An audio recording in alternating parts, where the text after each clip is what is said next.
Yo, what's up guys, it's Talon. Today I'm going to be teaching you guys how to play the best AD carry on the patch, which is Varus. So if you guys don't know, I've been rank 1 Varus in the past, and I'm currently top 50 on Varus right now with over a 65% win rate. In high elo, I'm Grandmaster 56 marks right now, close to Challenger, and I'm about top 50 in the server. I think I'm probably closer to top 40 or 30.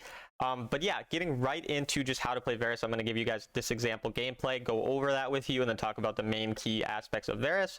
The first being the build, which typically what I go for is, for runes, I go First Strike, Transcendence, Hex Flash, Mana Flow Band, and Bone Plating. And then the typical build is Essence I'll rush Pen Boots, Boots of Dynamism, and then I'll go Essence Reaver. Typically I'll go Edge of Night, Mortal Reminder, Rift Maker, and then Guardian Angel or Mob Malmortius or Serpent's Fang. And then you can also switch out sometimes Rift Maker in your 4th item slot for a different pen item such as Yomu's Ghostblade if you just need more damage into squishy champions, whereas Riftmaker is better into tanks. Or again, you can go Serpent's Fang if you have a lot of shielding on the enemy team and you want to respond to that. Or you can go Guardian Angel 4th item if you're really ahead and you just don't want to die to, say, a Talon or a Zed or something like that. And then sometimes you can go Mortal Reminder 2nd item and Edge of Night 3rd item instead of Edge of Night 2nd item and Mortal Reminder 3rd item. And typically when you're going to go Mortal Reminder 2nd item is when they're really tanky, or when they have a lot of healing, such as this game when they have a Soraka. So that's kind of the general thing for the build. And then getting on to the early game, typically the way the early game goes differs depending on the enemy duo lane. And so in a lane like this, when the enemy have a lot of healing, you're more so finding potential all-in angles, and apart from that, you're just pushing the wave for lane priority. You can see here, for example, I have my boots recall, and so I'm pushing the lane really quickly. And because, again, my goal in this lane is to all-in, I want to reach my power spikes, such as these boots, as quick as possible. And so I'm going to push that lane really quickly as soon as, you know, on the 3rd or 4th wave when I have boots, like I do here, and then I'm going to take a recall. And that's one of the first main things to understand about Varus, is taking these recalls after 3rd or 4th wave, because that will get you to your boots, and that's one of the biggest power spikes in the lane for Varus. And then so again, I spoke about how to play kind of into these poke champs, which is looking really for all in, or rather into these healing champs, you're really looking for all in. And then into champs that don't really have healing, you can poke them a lot more by just using your first ability. Typically you can go into the bush, channel your first ability, and then they won't see you channeling it, so they won't dodge it, and it'll be pretty easy to land a lot of those. And then you take the all-in opportunities once the enemy are half health or poked out a lot. So that's kind of the typical like lane phase. You're just really playing for lane priority, and then taking these potential all-in opportunities, or, you know, poking out the enemy depending on the matchup. Again, this game, it starts off really poorly, and so I'm kind of going to explain to you guys sort of how to play ADC and Varus when you do fall behind, because we fall behind about 4,000 gold as a team after just the first 5 minutes. So this game goes very bad early on. I mean, Ezreal even gets a free kill handed to him with that gank there, so I fall behind as well. But typically when this does happen on ADC and you do fall behind, and again, this video will be focused on Varus, but also on ADC as a whole. And when you do fall behind on ADC, you can't necessarily do some of the things I tell you guys to do in other rules, because ADC is much more of a, you know, passenger role where you are really just focused on farming and on getting strong and carrying later on. And so in a situation like this where the game is going pretty poorly, all that I can do in like this early part of the game is just make sure that I get myself as strong as possible before, you know, an opportunity actually arises for me to deal a lot of damage and potentially have a pop-up moment. And so what I'm doing, I'm just pushing the lane to make sure I maintain lane priority as much as possible. That way it's harder for me to lose out on gold even if I do get ganked. And then if the enemy do recall in a situation like this, I can take advantage of the lane priority I have by instantly pushing the lane and then getting potential plates out of it. So you're going to see here I do squeeze a plate out of this despite being in a bad position because of the fact that we got ganked. And then now that I'm on, say, anywhere from 1,000 to 2,000 gold, I'm going to take a recall, because now that the lane has been pushed, the enemy can't respond super well or punish us super hard, and then I can get a decent spike. Now I'm going to get anti-heal because I'm laning against the Soraka, and then I'm going to get 2 longswords rather than a crit cloak, which is the typical better buy for the Essence Reaver early game, because the crit cloak is a lot less reliable. So that now power spike that I have is really strong. I'm on quite a good like point in this game, even though the enemy have, you know, gotten relatively strong. But because my Maokai roams, I just have to focus on clearing the wave, which is exactly what I do. And so when you do see your support roam like this or leave you, Varus is a very good 1v2 champion, because all you have to do is first ability the wave like I'm doing here, and the enemy really can't punish you too hard for it. And even here, Ezreal is one of the better champs at punishing because he can poke you under tower. But even in a situation like that, you can see how I'm still able to clear the wave Again, when you are in these 1v2 situations, clearing the wave is the main thing that matters, because then the enemy can't dive you and you still get that gold. And so again, the game going quite poorly, but we're just focusing on farming up, recalling on our power spikes, recalling when we have decent items. And then we see Viego here, which is kind of the first time where we see a potential to do something. And that's just simply going to be helping our team with the dragon. So again, I'm going to skip through a little bit. You're going to see how we just help with the dragon and then go right back to pushing the lane. And again, just maintaining this lane priority means that if we ever do have an opportunity show up where we can get a kill, we can punish them a lot harder by pressuring the turret really hard. And because we have that lane priority, we can recall first and then get that better recall. So you're going to see here now I've recalled, I'm relatively strong. And the Ezreal, he has not yet finished his Muramana. And because of that, there is a potential for an all-in opportunity if we see one by our Maokai engaging or something. So again, I'm playing very much for an opportune moment to just show up. I'm using my Hex Flash to get a bit of poke on them to see if it can potentially get anything. And then we're just trying to see if we ever see an angle to go in. So now that our Maokai goes in, notice how I target Soraka, because she cannot heal herself. She can only heal Ezreal. So typically in these types of lanes, I'm going to be targeting the Soraka. And then I want you to notice here how obviously we just engaged and we got the Ezreal flash out. So we know Ezreal has no flash, and his third ability is like a 20-second cooldown at this point in the game. Because of that, we see them kind of split up here. And this is a really important play that both my Maokai and me, we immediately realize Ezreal is stuck in a really bad position here, and Soraka is nowhere to be found. Soraka's probably around here. And so when the enemy do split themselves up like this, you can find very, very quick all-in opportunities as Varus. He's very good at doing this type of thing, and so me and Maokai will go on them together. And these are the types of opportunities you have to seize when, again, you saw how for 6 minutes straight, I'm just farming, I'm pushing the lane, I'm making sure that I recall on my proper power spikes, and then this is the first kind of opportunity for me to gain an advantage. And so what do I do here? Obviously, my teammate engages. I use my ultimate, and it's important to notice ultimate provides stacks. And again, I'm not going to explain every small part about Varus. If you guys want to watch like a specific Varus guide on, you know, there's other ways to find out exactly how his abilities work. I'd rather go into more of the gameplay things that actually matter and that are more, you know, relevant to someone really trying to actually get good at Varus. And so once the stacks do go on him from the ultimate, you can see how I see the 3 balls around him. I'm going to use my third ability. Now my third ability does 2 things. It pops the stacks, which gives me the maximum damage from the combo that I can get, and it provides anti-heal on the enemy. So now Soraka cannot heal him as much. Now notice I auto-attack him again after activating my second ability, because my second ability makes my first ability do more damage, makes my auto-attacks do more damage, and gives me a better execute, as well as more damage on the stacks. So it's giving me a lot more damage. And I'm auto-attacking him to get an extra stack on him. And then, because I know he's in range, I can simply first ability auto-attack him now to kill him. So that combo of making sure you play really well around your stacks is super important. Getting your ult off, using either a first or third ability to then pop those stacks, auto-attacking again to get additional stacks on the enemy, and then getting that final burst damage with the other ability, either the third or the first ability, depending on which you did not yet use. And then again, notice how because we had that lane pushed, this one kill provides us with an entire turret, which gives me an immense lead. And so even though now I'm up 1,000 gold on the Ezreal, we're still down 3,000 or 4,000 gold in this game, and so it's still very hard to really find, you know, a great way to win this game, even if I am relatively strong. But I want you to now notice another important thing here. Again, we know Ezreal has no flash.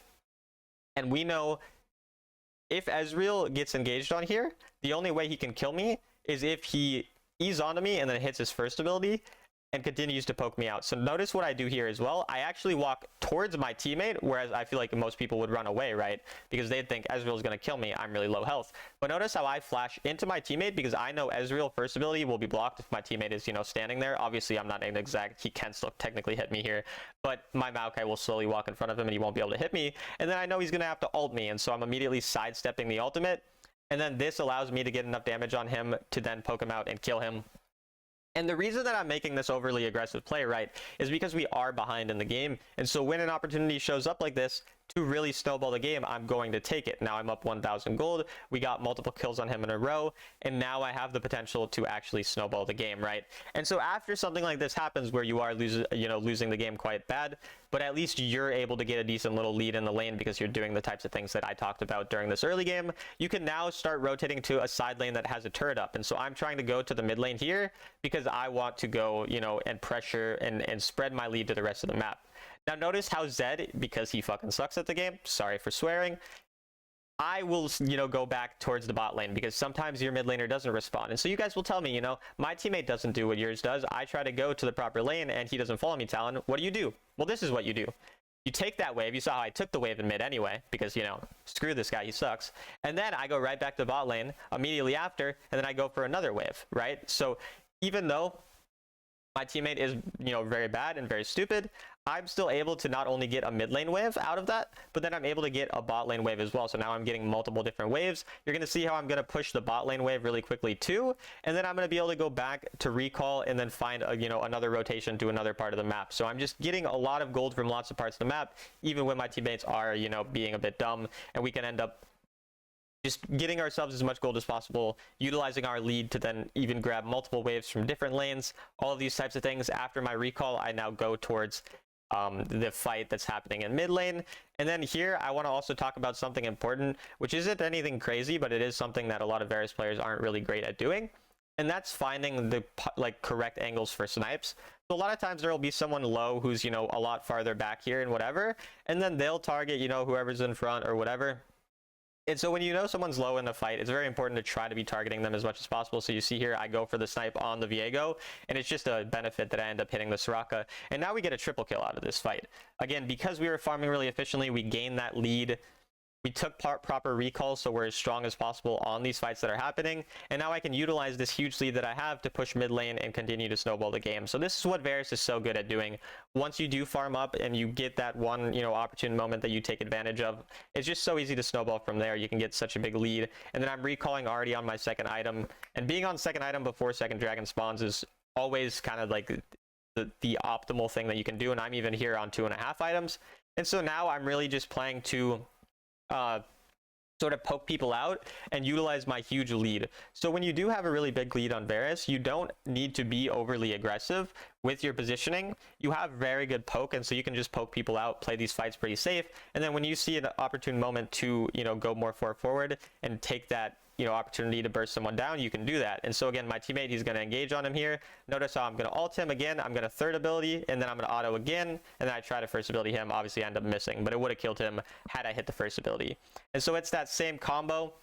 When your teammate engages on someone, you ult them, you use one of your abilities on them, then you auto attack again, and then you get more poke onto them. Again here, notice how I'm getting 3 stacks onto the Garen before using my first ability, because I'm always trying to get that maximum damage onto these tanks. Now you can still, again, poke people without any stacks on them with the lethality build, and it will do a lot of damage to them, especially to squishy champions. But when your teammates are engaging and giving you easy opportunities, make sure you try to get auto attacks on them before using your other abilities on them, because that will give you the maximum damage. Again, here you can see how you can also smite objectives extremely effectively. If you do get 3 stacks on an objective, then you use your second ability and then your first ability, you can do upwards of 1500 damage to secure an objective. And so it's a very effective way, especially late game, to secure and steal objectives.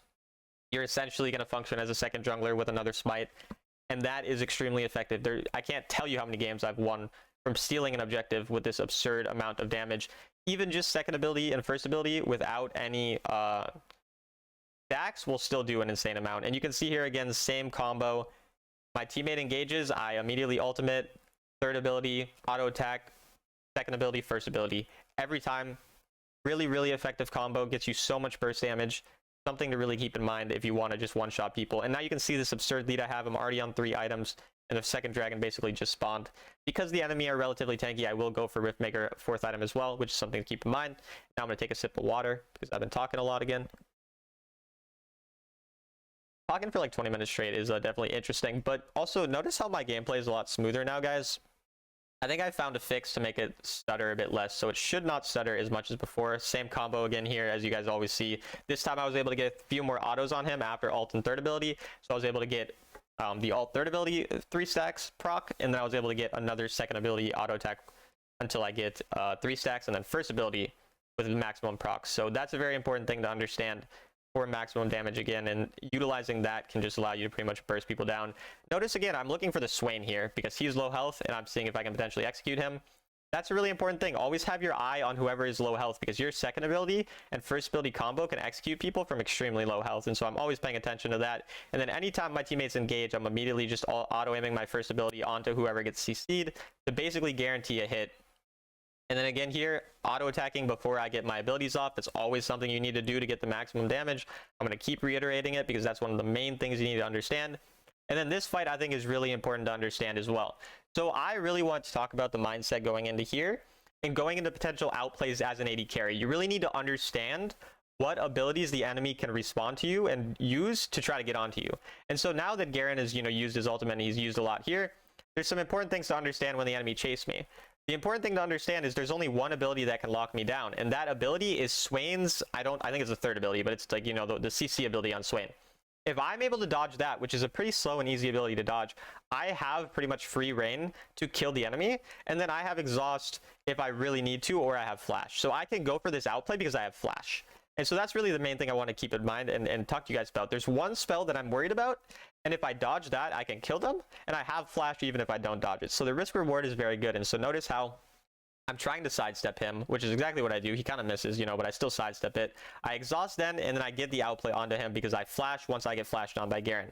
So in my mind, I wasn't thinking about the Garen ability. I was thinking, or Garen flashing onto me. I was thinking about the Swain's CC. And if I dodge Swain's CC, I can kill. And then because I have flash, even if something unexpected occurs, I still have a way to respond. And that's exactly how I'm able to get that outplay here. And then notice because I am ahead, I'm buying stasis already.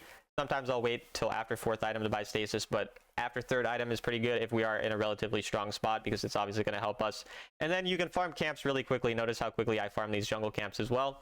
That just gives you a lot of free gold as well. So later on in the game, farming these jungle camps, it'll just make it very easy to get to your items, because my main goal now is to try to get to Riftmaker before the next dragon. So I'm seeing if I have the potential to do that. And if I don't have the potential to do that, that's fine. I'm still really strong. But that's kind of what I'm paying attention to right now. And that's always something you want to keep in mind too, is again, can you potentially get to the next item breakpoint before the next big objective? And so that's why I'm looking so hard for so much gold. And then notice how I predict where he's going to dash to as well. Always kind of understanding and putting yourself in the minds of your opponents, I think is one of the main things that I did really well in this game, is, how are they going to respond? Can I find a potential outplay? Like even here, I know he might 3rd ability, but it's entirely possible he doesn't react in time. So I'm just going to throw my ult because it's a low cooldown. And you can really throw your ult, in these types of scenarios. But again, just putting yourself in the mindset of your opponents and kind of keeping in mind, how can they respond to me? What abilities do they have? How can I respond to that? That's a really big thing. And then here we have our Nyla kind of pop off. Shout out to Nyla there. Little double kill. Notice again, I'm getting my autos on people, and then I'm focusing on trying to get my abilities once I have the max stacks onto them, because the damage is so insane. Same thing here with the combo. I think we're going to ult him, and then 3rd ability, and then 1st ability, same thing. Notice how it did a lot less damage there because I did not auto attack him after getting my 3rd ability. So I kind of, didn't do the optimal combo there. And then again, always just looking for the snipe on the low person. He ends up using all of his abilities, so I know I can pretty much just go sneak here and get a little funny kill on him there. Thought that was kind of funny as well. And then now we get the team wipe, so we can go for the dragon. So again, a lot of the main things about the Varus are really just, seizing the opportunities whenever your teammates do make potential engages. If you have the engage, you just do the ultimate, you do that combo that I'm talking about. And then if you do have more of a poke comp, you can play a lot more around just first building people without using stacks or auto attacks. You don't always need auto attacks. With this build, you're still going to do a lot of damage to squishy champions regardless. And so if your team is not engaging super well, then you can just sit kind of like I am here and just poke people over the wall and just try to get as much damage on people as possible, and then only go up, once better opportunities show themselves. Whereas here, again, a lot of times my Maokai, he made some great engages this game, and I was able to follow up quite nicely. But then notice how as well, we kill their jungler and we're immediately going to the dragon, or to the Baron rather. So again, with Varus, you can be a bit more risky on doing objectives since your smiting is so good. Like, you can really burst down these objectives, and so notice how that's exactly what I'm doing. I'm trying to kill it really quickly, and then we get it. And from here on, it's going to be pretty straightforward in terms of winning this game. There's nothing much more to speak about, so we're kind of just going to skip through and see if anything else unique happens here. I think I got a couple kills that I missed. Got to show you guys all the kills. Oh wait, no. I don't even know at this point. Maybe I'm missing something. Oh, okay, these kills I already got. All right, I'm just tripping, guys, but it's fine. Either way, we kind of just go here, and at this point, we're just able to end the game through mid lane. I'm pretty sure that that's really all that was, relevant. So again, very OP champion. I hope this video was useful for you guys. If you want to see more videos about kind of champions or me talking about specific champions, I was thinking I could make a video about Jace and Thresh.